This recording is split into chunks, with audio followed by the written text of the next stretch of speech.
Empiezo. Bien. La Directiva Administrativa para el Abordaje y el Manejo de Cadáveres fue aprobada mediante resolución 512-2020 MINSA.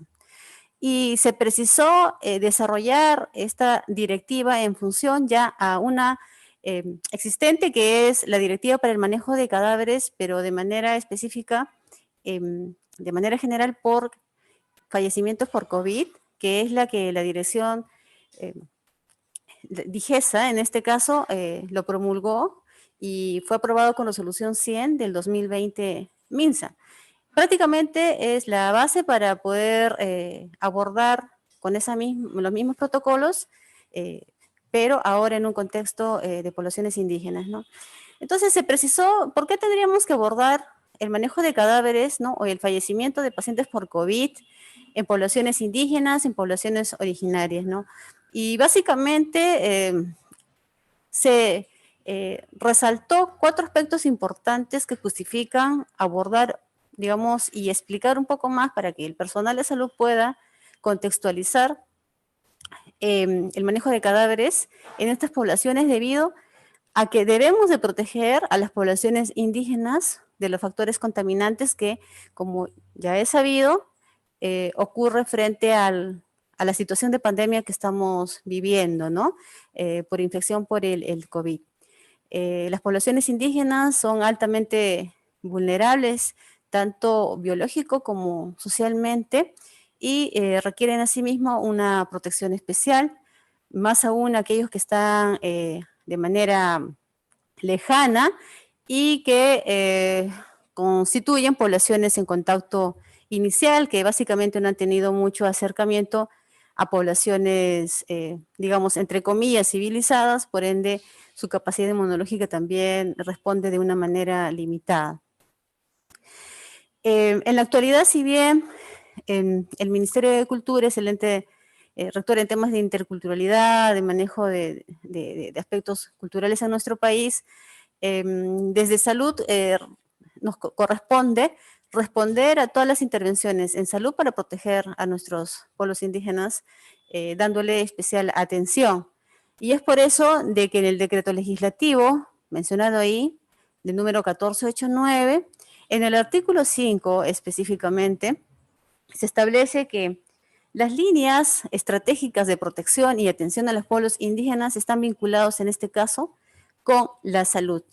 Uno de ellos específicamente es la respuesta sanitaria, que corresponde tener establecimientos de salud que puedan brindar una atención con calidad frente a la pandemia, pero también lo que podría darse en una situación de fallecimiento, y también en este decreto legislativo se habla sobre el manejo de funciones en un contexto de poblaciones indígenas. Entonces hay una justificación también normativa legal que corresponde al sector poder elaborar estrategias para que pueda, digamos, implementarse estas acciones, ¿no? Otro aspecto es el equilibrio que debe existir entre respeto a las costumbres de la comunidad, sin que ello ponga en riesgo la salud de la población. Es sabido de que frente a una pandemia y también en un contexto no pandemia, lo que prima es la garantía que se tiene que dar a la salud pública para que éste no pueda repercutir en las personas. Se tiene que cuidar mucho el tema de bioseguridad y eso es lo que tiene que tener como prioridad. En este caso de la pandemia, hay costumbres que implican aglomeración de personas, velorios masivos, rituales que pueda, que de hecho coloquen en riesgo la salud pública de las demás personas.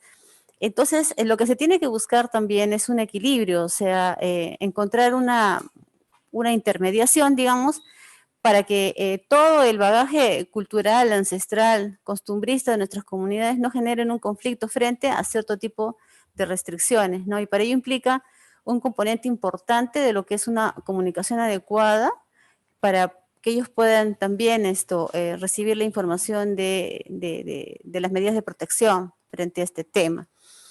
Y mencionado anteriormente, existe una directiva sanitaria para el manejo de cadáveres por COVID, que es asimismo la que nos permite dar un paso posterior ya en una comunidad indígena, porque esta directiva de manejo de cadáveres establece protocolos específicos no modificables definitivamente por el tema de bioseguridad, que se suscitan tanto en un ambiente indígena o no indígena, porque tiene que ver mucho con la protección, ¿verdad?, de la fuente contaminante, que es un fallecido por COVID-19. Entonces, los protocolos digamos, estándares que pueda tener esta directiva para el manejo de cadáveres por COVID, que es la directiva 100, ¿verdad? Esto es, digamos, no modificable. Nosotros lo que queremos es un poco abordar en el contexto intercultural, ya donde se involucra a la comunidad y todo el relacionamiento que se tiene que dar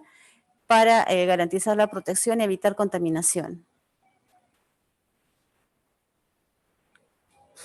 Bien, para entender un poco más sobre el tema de las poblaciones indígenas, es necesario conocer primero que nuestro país no es homogéneo digamos, socialmente ni culturalmente. Es un país diverso, eso ya es conocido, diverso porque tiene diferentes características, digamos, que hacen que nuestro país pueda reflejarse en diferencias geográficas. Tenemos costa, sierra y selva, tenemos poblaciones y etnias diversas. En este caso son 55 pueblos indígenas u originarios, 51 amazónicos, 4 andinos, tenemos 48 lenguas indígenas u originarias, y algo muy interesante que resultó de la aplicación del censo del 2007 fue que nuestro país,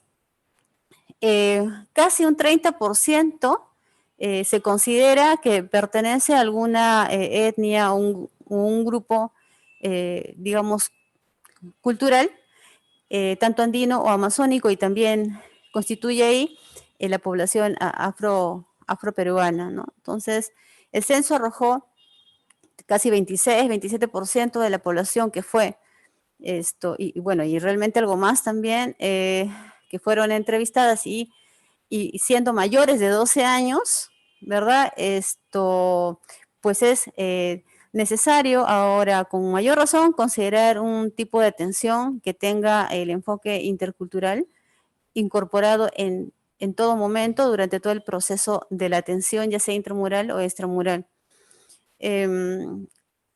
Eso nos permite también considerar en el mapeo, ¿verdad?, de dónde se encuentran poblaciones indígenas circunscritas en comunidades nativas o en centros poblados, llámese comunidades nativas, básicamente aquellos espacios de territorio que albergan a población, a etnias amazónicas, ¿no? Y usualmente en zonas Loreto, Ucayali, ¿no?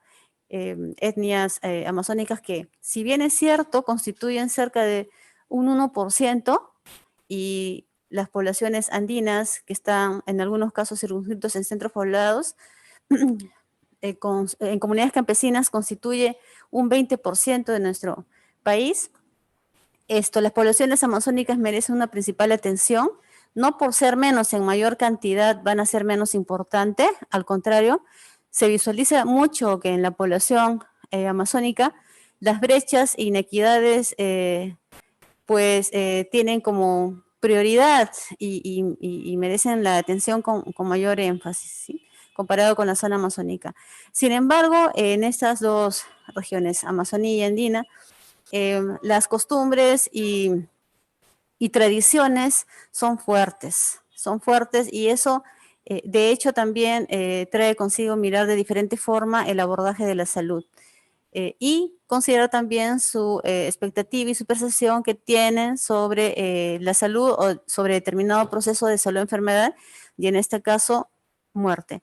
Entonces, los pueblos indígenas en el país no son más que la foto, en este caso, de cómo nuestro territorio patrio es tan diverso, y que no solamente están en lugares territoriales la población indígena, sino por el tema migratorio y por el tema de movilización interna, pues población indígena en el Perú también se encuentra en Lima, también se encuentra en otros departamentos, sin que necesariamente estén agrupados en un territorio viviendo en grupos y haciendo vida ahí.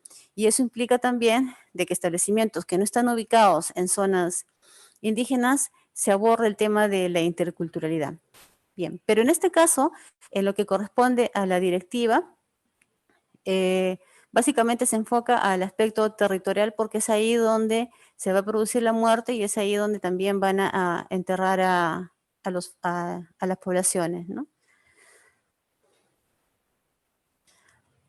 Es necesario entender que la interculturalidad básicamente no es tanto como respeto hacia el otro, que en un momento se difundió mucho, ¿no? Que la interculturalidad era respetar la opinión del otro, la percepción del otro, llámese otro a la otra persona, de otra cultura, de otro entorno territorial. La interculturalidad es un proceso porque está permanentemente en la vida de nosotros e inclusive en nuestro trabajo, inclusive en nuestro día a día, la interculturalidad forma parte inherente porque nos permite relacionarnos con personas que tienen diferente forma de vida o costumbres, por decirlo de alguna manera. Entonces, con mucha mayor razón se da en un contexto comunitario en donde ya no se ve solo personas de manera individual que pertenecen a alguna etnia, ¿no? O grupo indígena, sino ya es un aspecto más colectivo. Y ello implica también que el personal de salud requiera de poder entablar diálogos, aprendizaje constante, para poder generar relaciones de equidad y que la interculturalidad no sea el respeto que yo tengo hacia ti, pero yo igual soy superior o soy diferente a ti porque soy más a ti, no, sino una relación de equidad que implica un relacionamiento horizontal entre grupos culturales, ¿no? Y, por ejemplo, si una persona se considera mestizo como un grupo cultural y esto con otra persona chipeva, entonces el diálogo y el aprendizaje es constante. Ambos buscan en una relación equitativa, de igual a igual y de equidad, compartir un espacio de reconocimiento, de valorar sus diferencias, porque cada uno trae consigo vivencias, aspectos, costumbres diferentes, no implica ello de que sean mejor o peor, sino son diferentes, ¿no? Entonces la interculturalidad básicamente tiene como elemento principal es el diálogo. El abordaje de cadáveres en un contexto intercultural, ¿no? Básicamente considerando que más intercultural, digamos, ponerle más fuerza intercultural en poblaciones indígenas originarios, involucra principalmente que los cadáveres, ¿no? Por COVID, digamos, en población indígena requieren principal atención porque están circunscritos en un territorio, como ya les mencioné, y a la vez también se requieren mecanismos de negociación, porque existe protocolos de entierro, protocolos de embalaje, digamos de alguna manera, del cadáver, de entierro, de cremación, etcétera, de que no siempre van a ser comprendidos por los grupos étnicos que tienen una forma de ver la vida y también una forma de ver la muerte. Entonces, el personal de salud que usualmente estamos formados para un trabajo más occidental, más quizás hospitalario, más clínico, tenemos que enfrentar, digamos, este tipo de respuesta o de conductas en un contexto comunitario, quizás al cual no estamos siempre preparados. Realmente eso se va dando en el camino, se va dando en el día a día, en el trabajo, en el establecimiento de salud del primer nivel de atención, porque básicamente esta directiva está dirigido para el primer nivel de atención. Bien, ¿cuál es la finalidad? Contribuir a prevenir y controlar los factores de riesgo en la salud de las personas frente a la presencia de cadáveres cuya causa de muerte es la COVID-19 en localidades con poblaciones indígenas u originarios. ¿Sí? En realidad, el abordaje de cadáveres en un contexto no COVID es diferente a un contexto COVID. En un contexto COVID hay ciertas restricciones por los factores de riesgo a la salud o los riesgos que tendría la persona que se expone a un fallecido por COVID. Y el objetivo es establecer las disposiciones operativas para el manejo de cadáveres por COVID en territorios con población indígena originaria con pertinencia y adecuación cultural. La directiva menciona algunos aspectos más de condiciones para poder enfrentar la muerte o para poder ayudar a que el fallecimiento por COVID en una comunidad no sea tan, o mejor dicho, sea manejado con la mejor forma posible y que no afecte la salud pública de la población. Son disposiciones de cumplimiento obligatorio que va a permitir que pueda llegarse a un acuerdo con los territorios indígenas a través de sus líderes, de los familiares, evitando cualquier tipo de conflictos frente a un entierro o frente a la muerte. El ámbito de aplicación, entonces, son las IPRES del primer nivel de atención,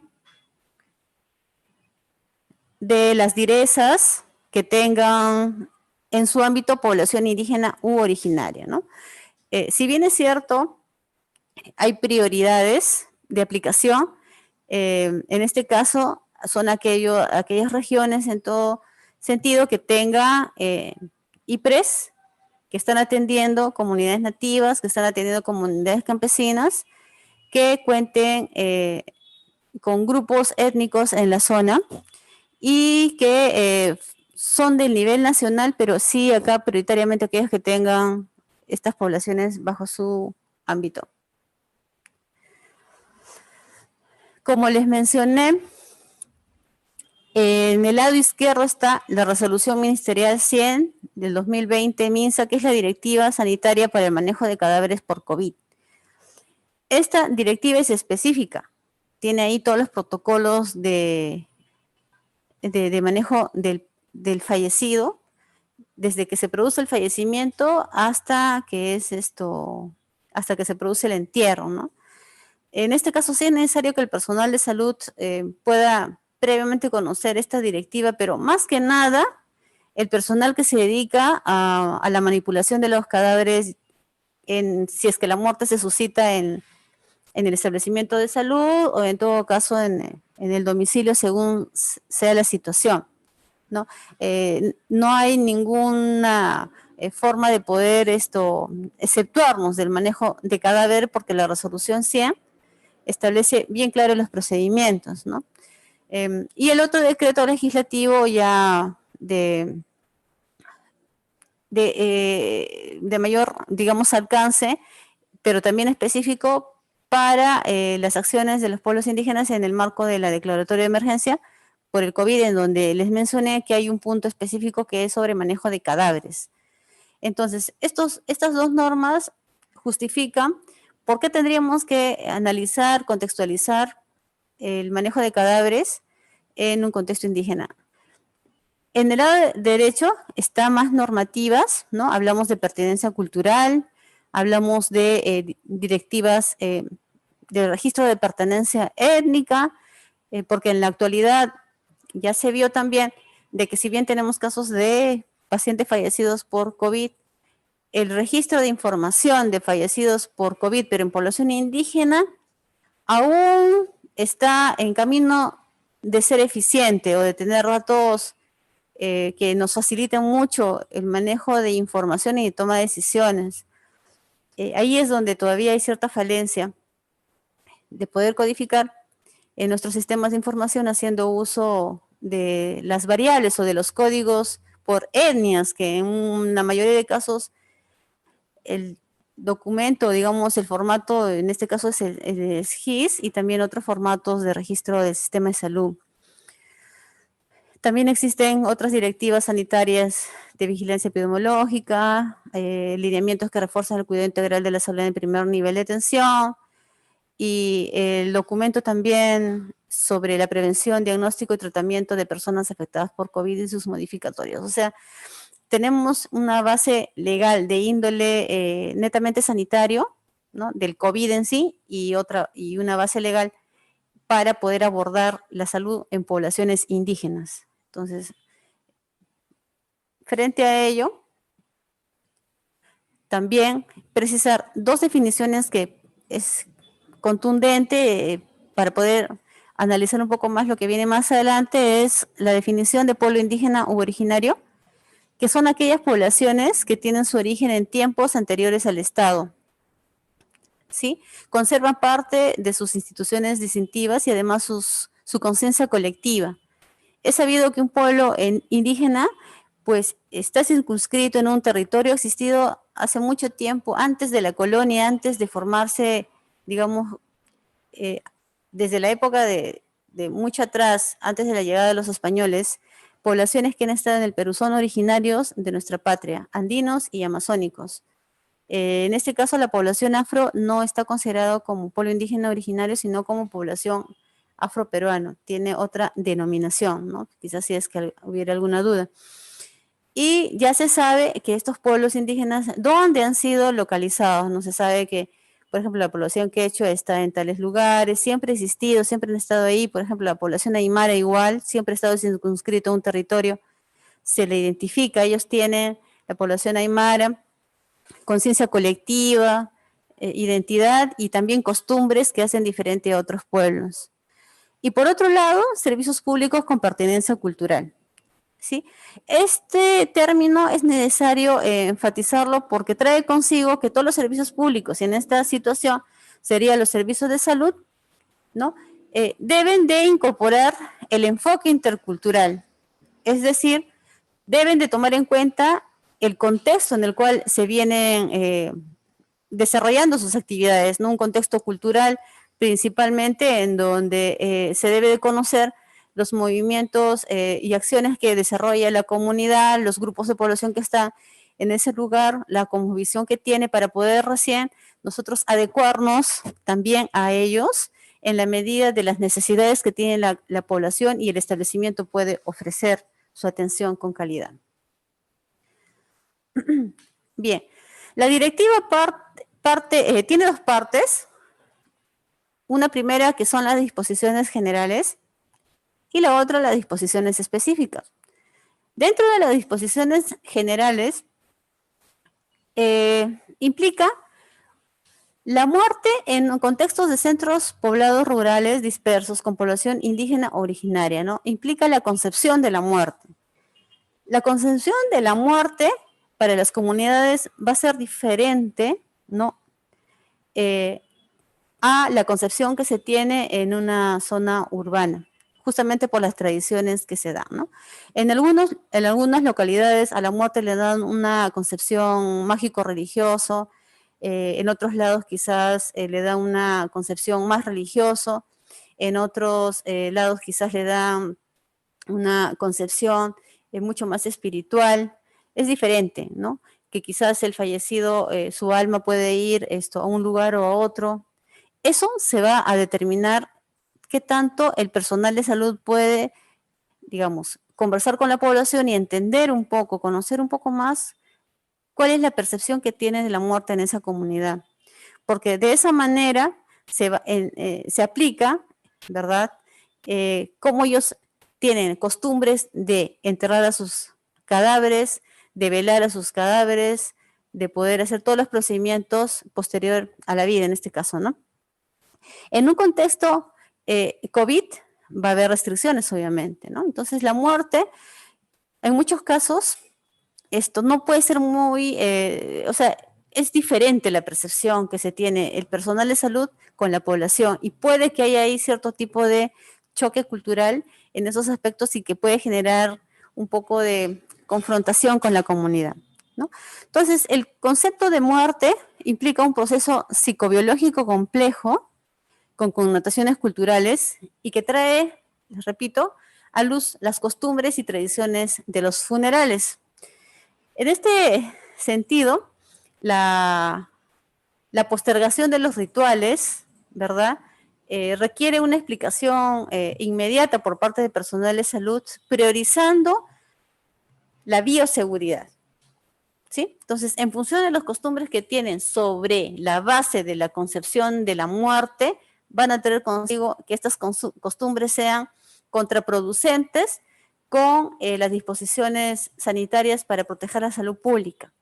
Entonces, pero la idea es encontrar un punto intermedio en donde esto se pueda también garantizar que ellos de alguna manera apliquen la costumbre frente a la muerte, pero que eso no pueda cometer en un daño, digamos de alguna manera, a la salud pública, ¿sí? El manejo de cadáver en la sala de aislamiento, establecimiento de salud o vivienda. Sí, en este caso, la directiva del manejo de cadáveres por COVID, la que está estandarizada, la que está aprobada con resolución 100, es por regla la que se tiene que aplicar, ¿no? Porque ya están los protocolos establecidos. En el caso de que ocurra la muerte en una comunidad indígena, se tiene que priorizar el registro de variable de pertenencia étnica. Y este registro, pues lo conocen todo el personal de salud que hace la atención, porque en el formato GIS está un casillero donde se coloca un número que es el código de la variable de pertenencia étnica y que se determina según la pregunta que se le debe de hacer al paciente sobre, según sus costumbres, según sus antepasados, cómo se siente y considera. Muchas veces el personal en este caso no pregunta y le coloca un código que, digamos, determina que es un paciente mestizo y no sabemos si ese paciente quizás se considera quechua, chipí o ayánica, porque quizás el personal de salud le escucha que hable en español o le ve con ropa, digamos, citadina y no de campo, ¿no? Entonces es necesario preguntar al paciente sobre su percepción. Condiciones previas para la atención en poblaciones indígenas o originarias. Es necesario también que se tiene que preparar a la comunidad desde ya, ¿no? Hay muchas comunidades donde ustedes vienen trabajando, en donde quizás no se ha producido alguna muerte por COVID, ¿no? En poblaciones indígenas estamos hablando. Entonces, es el momento oportuno para una preparación con la comunidad, es lo ideal, ¿no? Las condiciones previas para la atención frente a un fallecimiento por COVID, ¿no? Necesariamente hablarles sobre las restricciones, ¿no?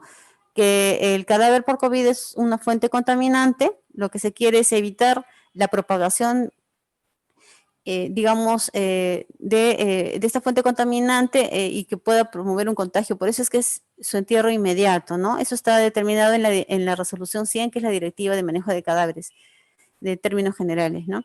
Evitar de que el contagio se dé a la familia, a pesar de tener una cosmovisión de costumbres y de tradiciones, ante un fallecido, más aún a un fallecido por COVID, es restrictivo, ¿no? Llegar a acuerdos y mediación. Entonces, conversar con los líderes de la comunidad, que es el APU, en la zona andina, perdón, amazónica, y en la zona andina con los representantes de la comunidad, los líderes máximos del presidente comunitario, llegar a acuerdos y mediación, pero previa información sobre la aceptación de las medidas, ¿no?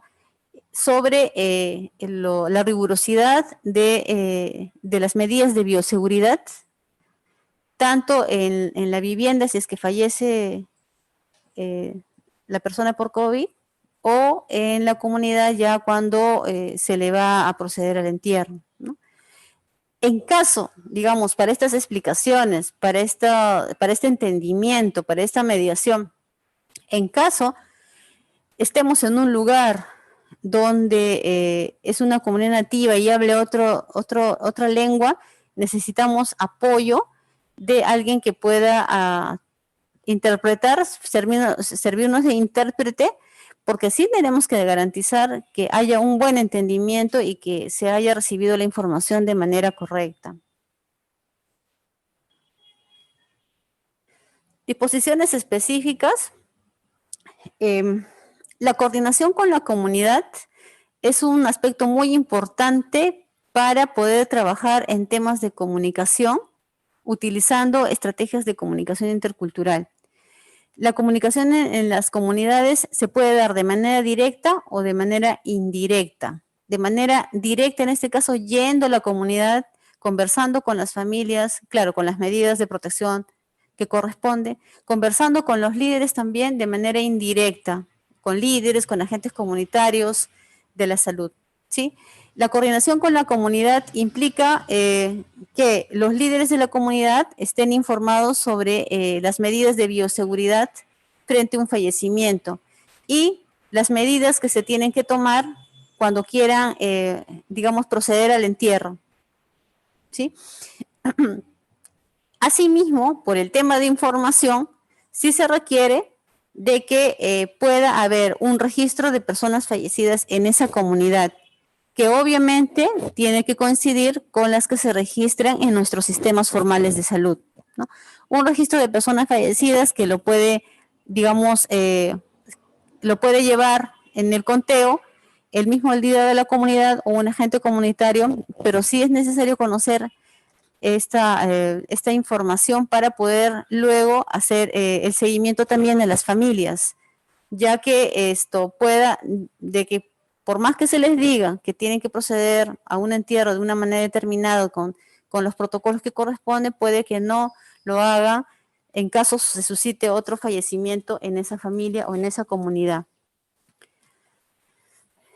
Por norma, el velatorio y entierro no está permitido.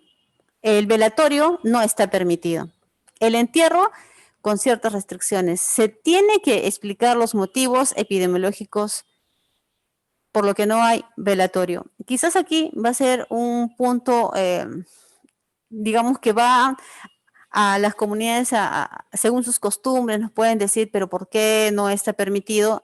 Explicarle los motivos epidemiológicos, los motivos de bioseguridad. Nuevamente, si es que no hay un buen entendimiento en la lengua, en la comunicación, recurrir a un intérprete. Este es un aspecto intercultural que sí se debe tomar en cuenta en todos los servicios de salud. Alguien que ayude en la traducción. Es más que seguro que quizás no nos van a entender el español en algunas comunidades que en su mayoría hablan una lengua diferente al español. La inhumación del cadáver se tiene que realizar máximo en 24 horas. Tiene que ser lo más antes posible. Y los traslados también son restrictivos.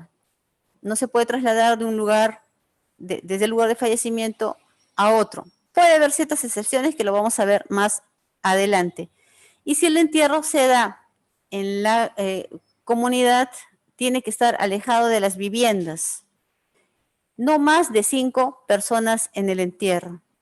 No más de 5 personas en el entierro. Es usual ver, ¿no? Cuando se entierra a un fallecido, cuando hay un entierro, ir muchas personas a enterrar. Eso fue antes de la pandemia. Durante la pandemia hay que evitar la mayor cantidad de gente posible, en este caso, máximo 5 personas, ¿no? De hecho, hay comunidades andinas, comunidades nativas, que dentro de sus costumbres, inclusive, velan al fallecido 3 días, o quizás hasta algo más. Es improcedente el velatorio ante pacientes por COVID, muertos por COVID. Y si no han fallecido por COVID, también no está permitido por el tema del contagio frente a situaciones donde aglomeran muchas personas, y eso también está normado. Luego del entierro, seguir con las medidas de bioseguridad, distanciamiento, lavado de manos, uso de mascarilla. Hay comunidades que no están usando mascarilla. Ese es un también aspecto que se está viendo y es una posible causa de que están aumentando los contagios. ¿no? En comunidades. Evitar el lavado de ropa, ¿no? El lavado de ropa es una práctica conocida frente a la muerte, ¿no? La muerte trae consigo que las pertenencias del fallecido, pues en este caso la ropa, lo llevaban a río y esto lo lavan y luego lo guardan o lo enterraban con el cadáver, ¿no? Evitar también las reuniones. Proceder a la cuarentena de los contactos, ¿no?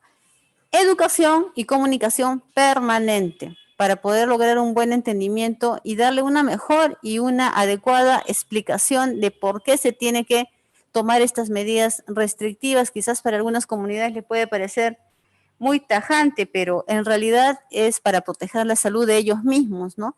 Por eso es que un aspecto clave importante, hemos dicho, es el diálogo con la comunidad. No podemos estar divorciados de las personas que viven en la comunidad, de los líderes de la comunidad. No podemos estar divorciados en las coordinaciones, más bien hay que involucrarlos porque ellos son quienes se están contagiando. Nosotros somos los mediadores, somos los facilitadores para que pueda coadyugarse, digamos, a la pandemia.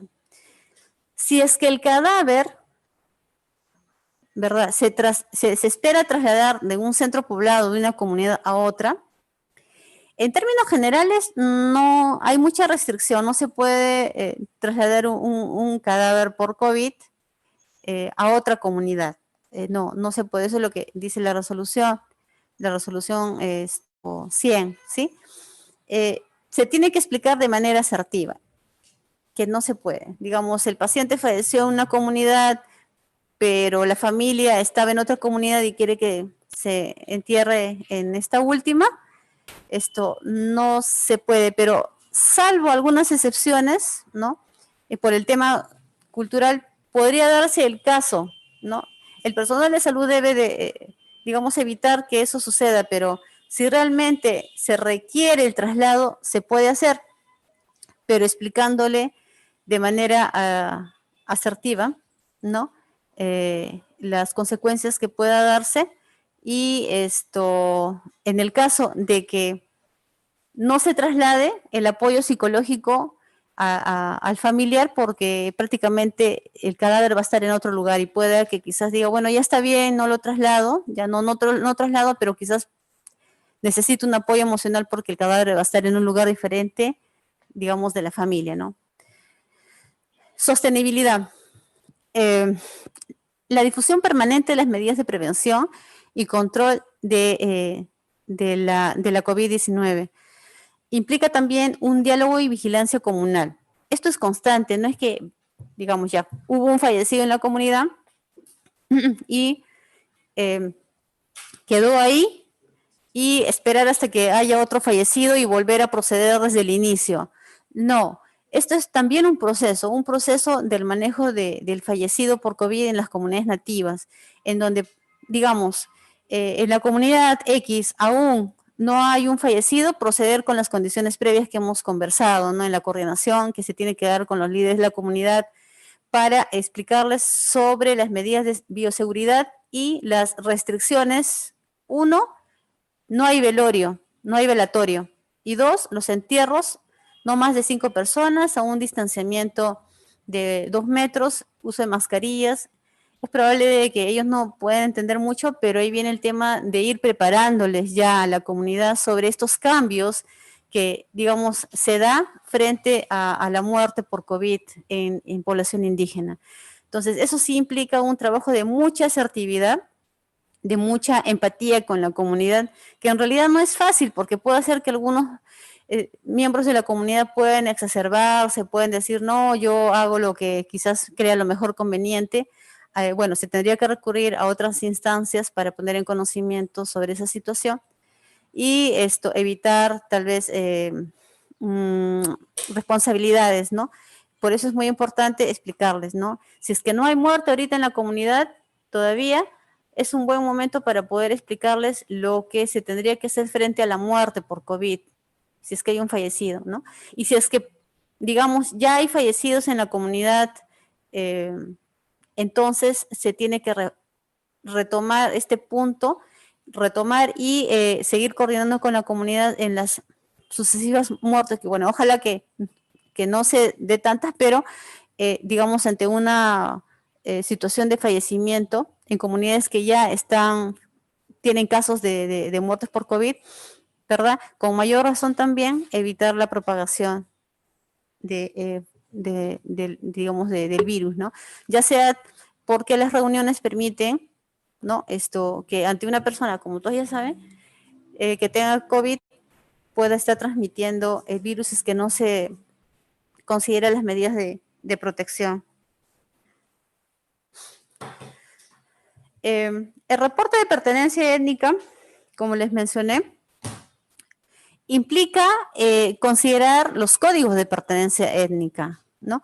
Hemos visto que nuestro país es diverso, hemos visto que nuestro país tiene 55 grupos étnicos, pero en los reportes de salud eso no está evidenciándose de manera adecuada, ¿sí? Por ejemplo, hay casos de COVID que probablemente se está registrando como mestizo, ¿no?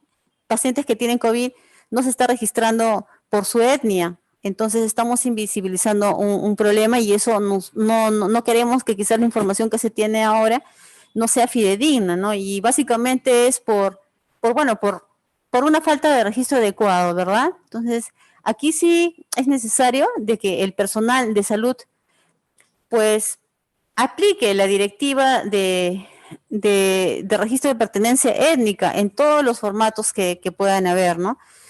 De hecho, eso nos va a permitir también tener un diagnóstico de cómo está la salud de nuestras poblaciones indígenas y en el contexto de pandemia, cuántos casos, ¿sí?, de población chipiva ha contraído el COVID, cuántos casos de fallecidos por COVID hay en población ahuajún, en población quechua, en población chahue, en población machigenca y en poblaciones que realmente merecen importante atención, no solamente en el momento de la pandemia, sino también en todo momento.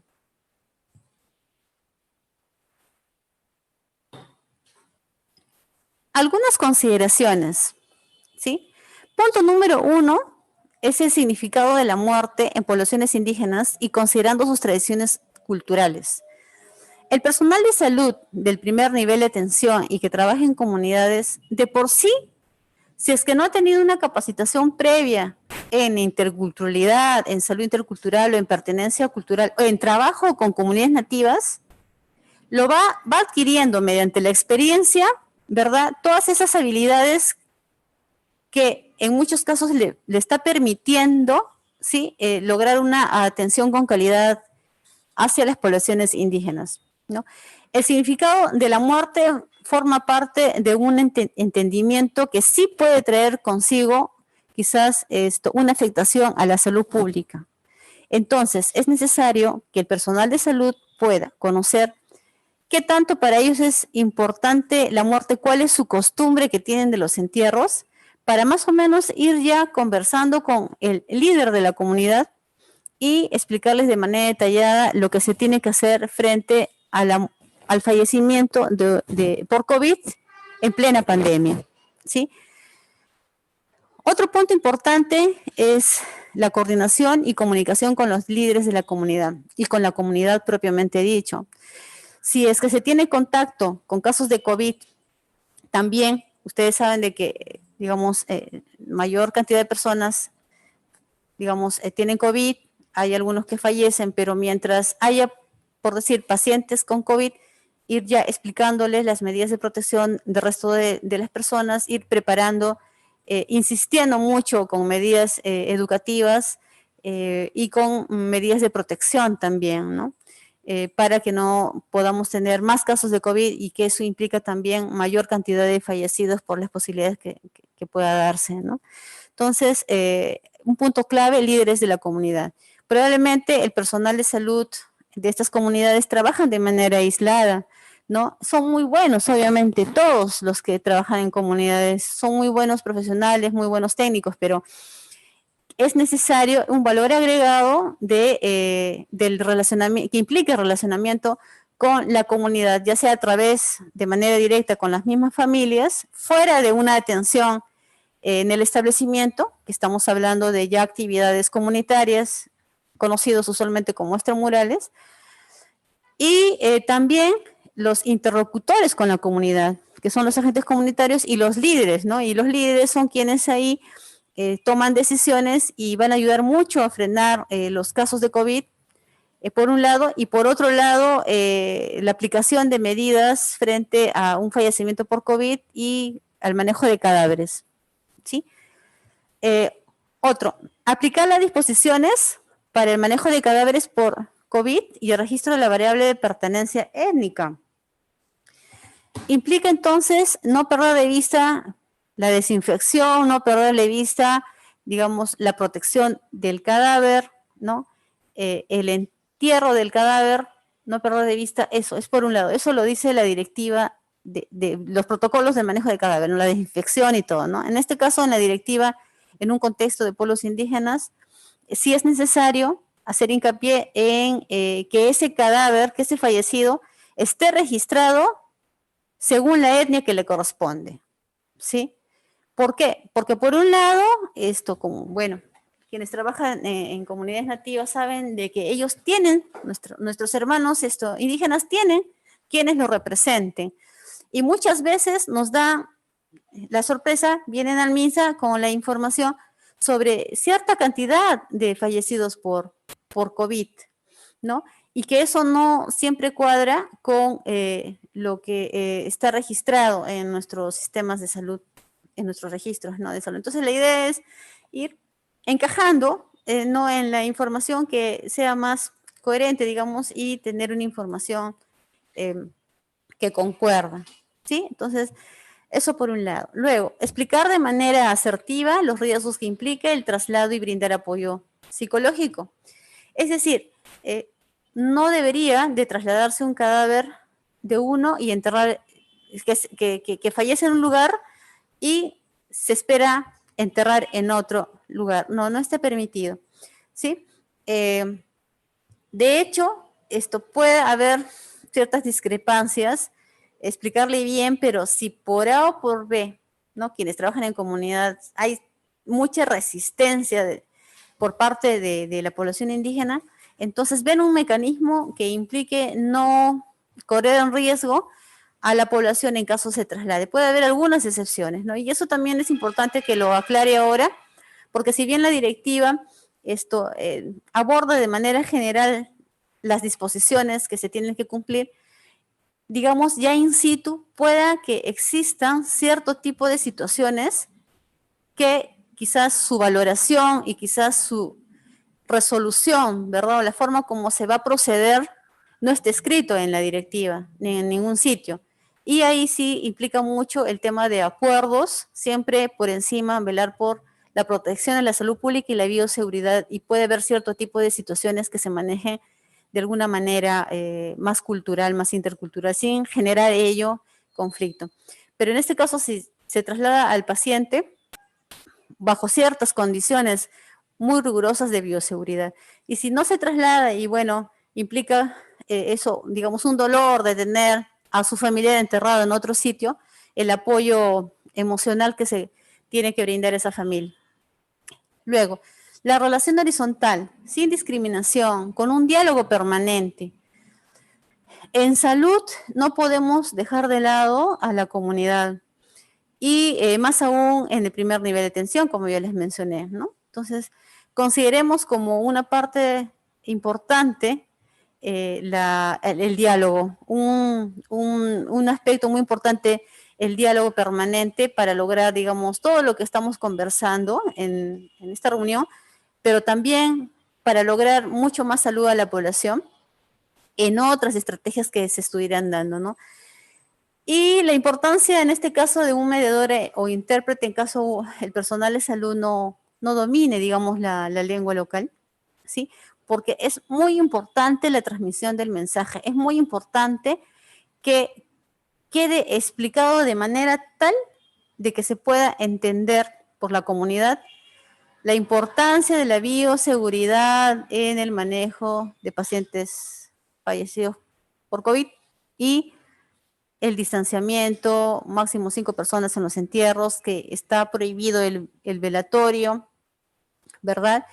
Que existen restricciones por el tema de la pandemia. Puede ser que quizás la cosmovisión sobre la pandemia en una comunidad sea muy diferente y no le dé mucha importancia. Es necesario conocerlo, ¿sí?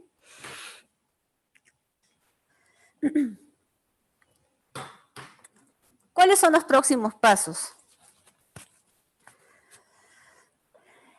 Es necesario tener un directorio de organizaciones y federaciones de pueblos indígenas y sostener reuniones permanentes con ellos. Claro, tenemos que tener mapeado nuestras organizaciones, quiénes son los líderes con quien vamos a coordinar, tanto a nivel de direza como a nivel de redes y establecimientos de salud. La directiva se tiene que difundir en las redes y establecimientos de salud. Luego, como implica mucho el manejo de información, es indudable la coordinación con la estadística y epidemiología de la direza, ¿no? Y en los niveles, digamos, más locales, en la red o en el establecimiento de salud con los puntos focales. Realizar el monitoreo de casos y de funciones por COVID desde su ámbito, ¿no? En este caso del ámbito del establecimiento, y también tener que concuerde con lo que la comunidad está reportando. Y la direza implicaría programar supervisión a sus redes y reportar al MINSA sobre los resultados de las visitas. Aquí tenemos los retos para la implementación de la directiva. Sobre el primer punto, ¿no? La capacidad de incidencia y negociación implica que la direza pueda, a nivel regional, conversar con las federaciones y explicarle sobre los cambios que hay en el proceso de entierro o en el proceso posterior al fallecimiento, ¿no? Capacitar al personal de salud en pertinencia y salud intercultural, que justamente es la esencia para poder tener consigo el personal de salud y pueda aplicar la atención en salud de una manera diferente a lo usual, ¿no? Porque estamos en una comunidad amazónica, en una comunidad indígena, en donde la mirada tiene que ser más intercultural, más diversa. ¿Por qué tenemos el distanciamiento con actores? Es una pregunta que implicaría hacernos. ¿Por qué estamos quizás dejando un poco de lado, ¿no?, las coordinaciones con actores sociales locales, ¿no?, o con líderes de la comunidad? Otro reto es contar con recursos para la difusión de la directiva que pueda ser online, ¿no? O tal vez un material impreso amigable con mensajes básicos que pudiesen llegar a la comunidad, ¿no? Quizás el flujo del concepto de la atención con interculturalidad, y en este caso también sobre los protocolos de manejo de pacientes con cadáveres que puede ser difundido al personal de salud, ¿sí? Otro punto es el registro GIS, pero que tenga codificado adecuadamente la etnia al cual pertenece el paciente. Se tiene que poner mayor rigurosidad frente a esto.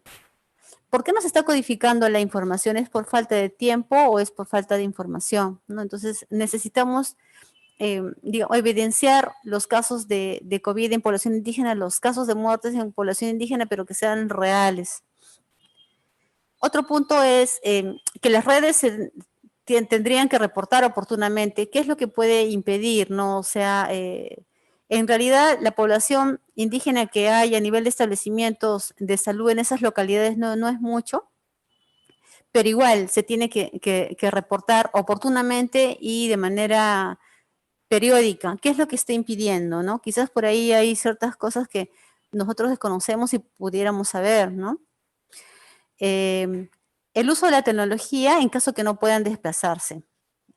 Ante esta situación estamos hablando del punto, digamos, de la otra lámina, del monitoreo permanente, de la asistencia técnica permanente, por parte de la direza a la red, de la red a sus establecimientos. ¿Qué es lo que está sucediendo? ¿Acaso no se comunican entre sí? ¿No? Si bien es cierto, hay algunas direzas que no están yendo a hacer labor presencial, pero eso no implica que no están trabajando. Entonces, el uso de la tecnología nos permite estar conectados, ¿no?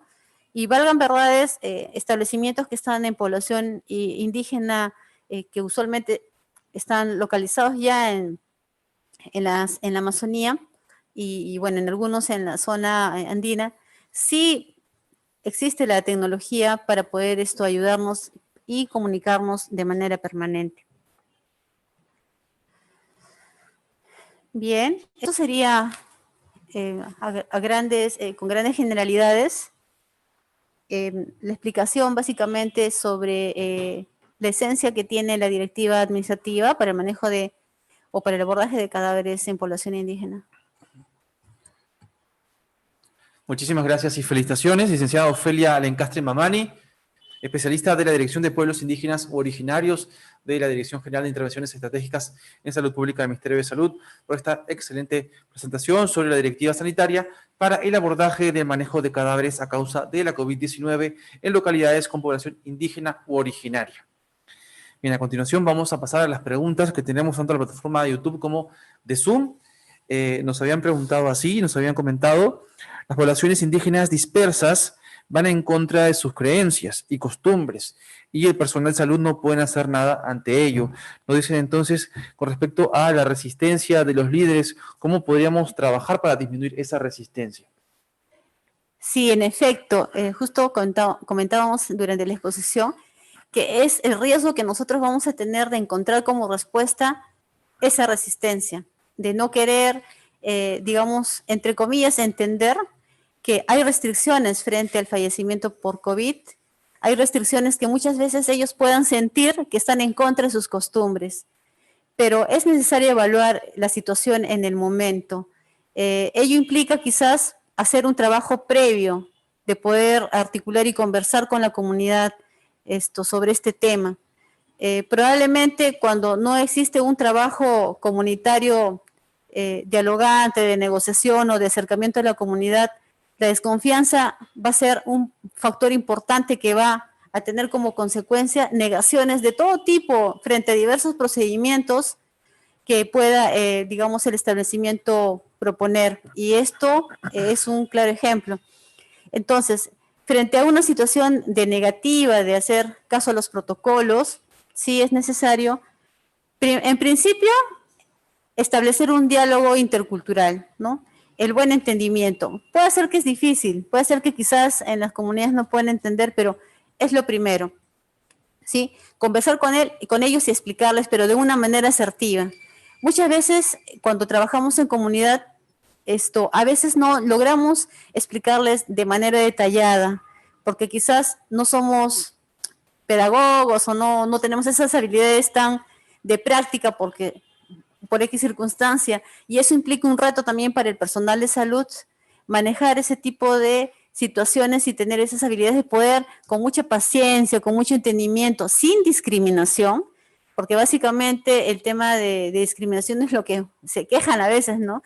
En algunos lugares. De hecho, que quizás pueda que sea cierto, como que también existe una exageración, pero bueno, tenemos que estar preparados para escuchar y hacerles comprensible estas decisiones que se están tomando. ¿Por qué? Porque ante todo se está primando justamente la protección en salud que se le quiere dar a la población, de que no se tiene que realizar velatorios, de que si los entierros se dan con mucha cautela, con muchas medidas de protección. Es un trabajo, sí, no de un día, de verdad es un trabajo progresivo de tiempo, pero si se da la situación y hay esa resistencia, intentar explicarles sin necesidad de ser autoritarios, no, eso no va, eso más bien genera mucho más conflicto con las comunidades. Muchas gracias. Nos han preguntado también en cómo debe ser el perfil del trabajador que se encuentra en las poblaciones indígenas o personal de salud que quisiera trabajar con estas poblaciones indígenas originarias, ¿qué capacitación deberían tener? Bien, en realidad el hecho de elegir una carrera de las ciencias de la salud implica ya una vocación, ¿no? Eso es lo ideal. Y la vocación de servicio trae consigo cualidades innatas en la persona, indudablemente.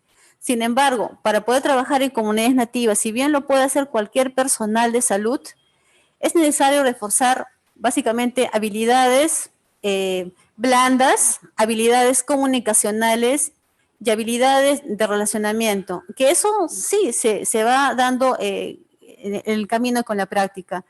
Es importante en el tema de las capacitaciones de salud intercultural y de interculturalidad, básicamente entrar en un análisis de nuestro país, ¿no? Justo ayer teníamos una capacitación en salud, en interculturalidad en salud con un grupo de pregrado, y se hacía un análisis empezando de nuestro país, ¿no? De conocer un poco más nuestro país y lo diverso que es, y poder de eso encontrar una identidad, ¿verdad? Encontrar primero una identidad de nosotros mismos, ¿no?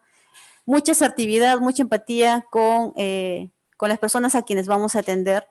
Eso es lo principal, ¿no? O sea, ese tipo de habilidades, un poco de diálogo y de conocer sus costumbres, conocer su cosmovisión, conocer para ellos qué significa la salud, ¿no? Mucha observación, mucha comunicación con la comunidad. Es básicamente eso. Importantísimo.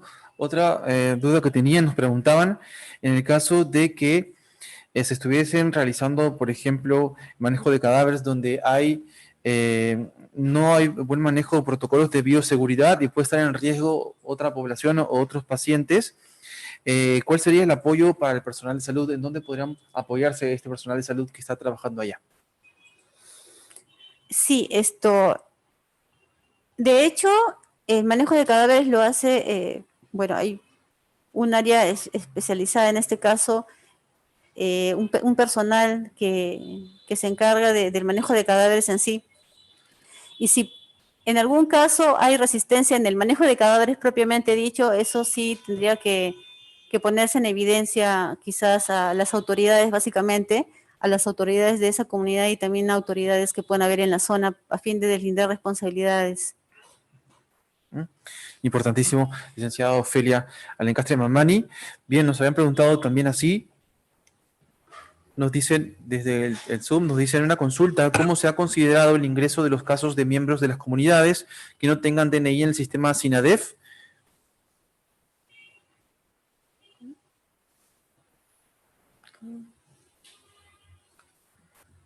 ¿Cómo se ha considerado? Sí. ¿Cómo se ha considerado el ingreso de los casos de miembros de las comunidades que no tengan DNI en el sistema web de funciones?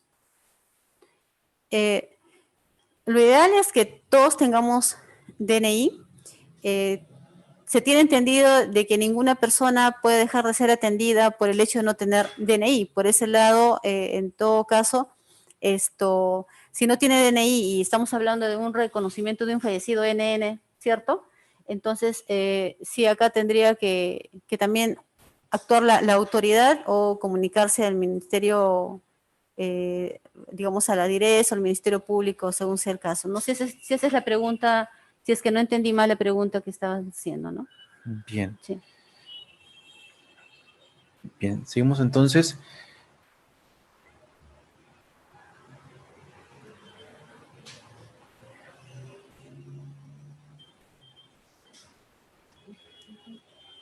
Bien, nos dicen sobre la importancia de implementar esta guía en una participación continua con la misma población. Dice que ninguna política se consolida si la población, sus autoridades dirigentes participan, sino que dan en un documento más. Sí, es verdad. Por eso justamente es necesario tener el directorio de autoridades, que eso es parte de lo que es pertinencia cultural. En la pertinencia cultural en los servicios de salud se requiere saber quiénes son los líderes, porque en la comunidad, o sea, si bien es cierto, viene la población a atenderse al establecimiento de salud, hay un grueso de la población que siguen en sus casas o siguen en sus trabajos y no pueden acudir. ¿Y quiénes son aquellos que conocen a su comunidad al detalle? Pues los líderes, los agentes comunitarios.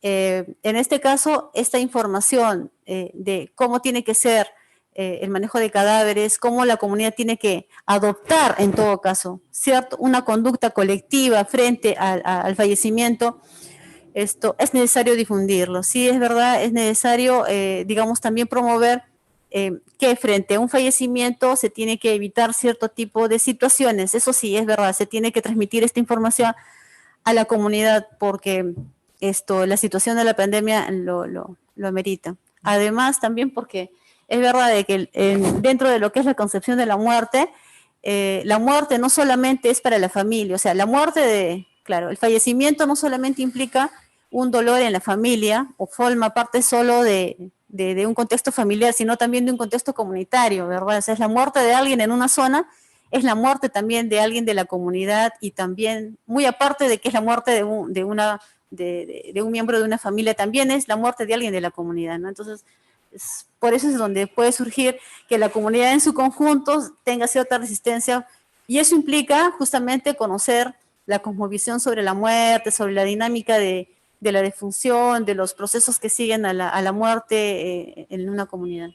Muchísimas gracias.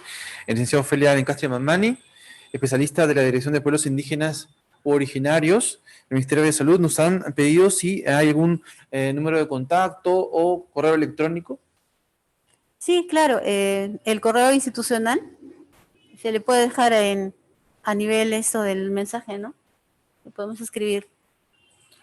Ah, sí, lo podemos escribir en el chat entonces. Sí, en el chat se dejaría en la...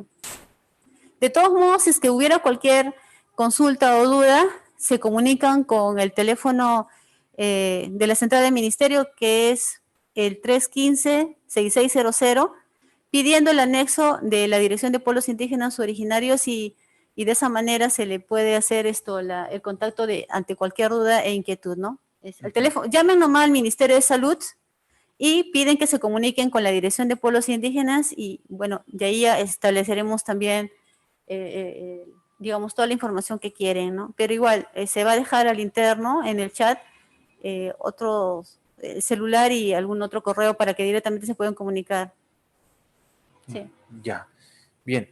Ahorita vamos a escribirlo entonces. Licenciado Ofelia Alencastre Mamani, felicitaciones. Le esperamos en próximas telecapacitaciones. ¿Algunas recomendaciones finales sobre el tema de hoy?